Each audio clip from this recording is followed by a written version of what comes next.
आणि यानंतर एक मोठी बातमी पाहूयात। जयदीप आपटेवरती देशद्रोहाचा गुन्हा दाखल करा। आमदार अमोल मिटकरी यांनी ही मागणी केलेली आहे। शिवरायांच्या डाव्या डोळ्यावरती खोप दाखवण्याचा आपटेंचा उद्देश आहे का, असा सवालही त्यांनी उपस्थित केलाय। शिल्पकार आपटे आरएसएसचा माणूस असल्याचं नाना पटोलेंनी म्हटलेलं आहे।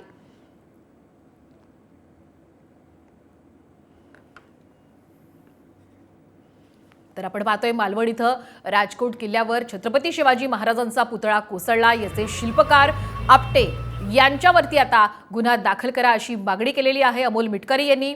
शिवरायांच्या डाव्या डोळ्याच्या भुवईच्या वर खोप दाखवल्या गेली। खोप दाखवण्यामागचा ते आपटेचा उद्देश काय हे एकदा चित्र करा, स्पष्ट करा ना। त्याला तुम्ही देशद्रोहाचा गुन्हा त्याच्यावर दाखल करणार आहात की नाही? राष्ट्रवादी काँग्रेस पक्षाची भूमिका ही शिवशाहू फुले आंबेडकर विचाराची भूमिका आहे, म्हणून आम्ही संविधानिक पद्धतीनं आज हे मूक आंदोलन या ठिकाणी करतो आहोत। मूर्तिकार आपटे जो आहे तो आरएसएसचा माणूस आहे। आरएसएसच्या माणसाला काम देण्याच्या मागचा उद्देश काय?